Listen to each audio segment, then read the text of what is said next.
Antoine Gamet, que je vous demande d'accueillir.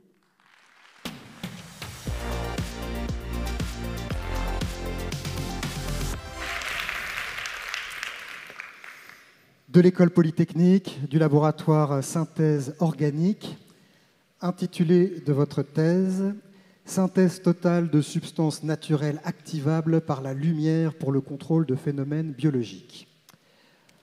Antoine Gamet, est-ce que vous êtes prêt? Oui. Alors vous déclenchez le chronomètre quand vous voulez. Très bien, merci.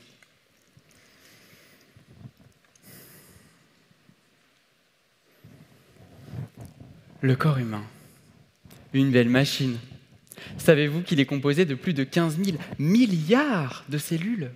Et même si toutes ces cellules ont un cycle de vie bien régulé, parfois tout ne se passe pas comme prévu.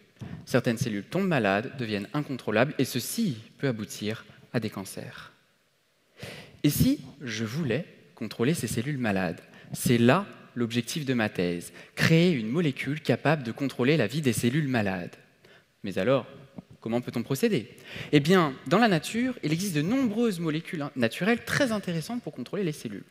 Le seul petit problème, c'est qu'elles ne font pas la différence entre les cellules saines et les cellules malades. C'est là qu'intervient le travail du chimiste. En tant qu'architecte de l'infiniment petit, l'idée est de s'inspirer de ce qui existe déjà, les molécules naturelles, et de les modifier pour développer des outils capables de cibler uniquement les cellules malades. C'est comme si on voulait créer un missile à tête chercheuse qui détruirait seulement certaines cibles, les cellules défaillantes.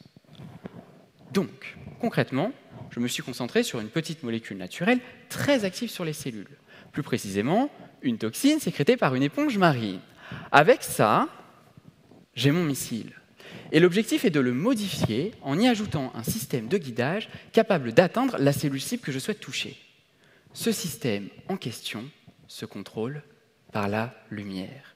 Et ça n'est pas anodin. Je pourrais ainsi, avec un faisceau laser, activer ou désactiver mon missile à la demande, au moment voulu, mais surtout sur la cible voulue. Mais alors, comment fait-on? Car oui, pour aller créer ma molécule missile, je ne vais pas aller embêter ces éponges marines. De 1, elles n'ont rien demandé. Et de 2, ça ne serait pas très responsable vis-à-vis de la biodiversité, me direz-vous. En tant que chimiste, je vais tout refaire de mes propres mains. Et étant donné la complexité de la molécule, il faut élaborer une stratégie efficace de synthèse totale. Mais qu'est-ce que la synthèse totale? C'est l'élaboration de molécules naturelles sophistiquées à partir de molécules simples et abondantes. Et après plusieurs mois de recherche, je suis parvenu à refaire la molécule de l'éponge marine. Il me reste désormais à y ajouter mon système de guidage pour pouvoir ensuite mener les tests sur les cellules en collaboration avec des biologistes. Vous l'avez deviné.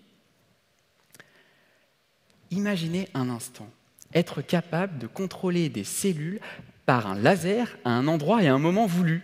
Des zones cancéreuses pourraient être ciblées très précisément sans impacter les zones saines. Le rêve! En plus, cela donnera aux biologistes des outils d'étude très puissants et précis. Avec ça, les cellules, elles n'auront qu'à bien se tenir.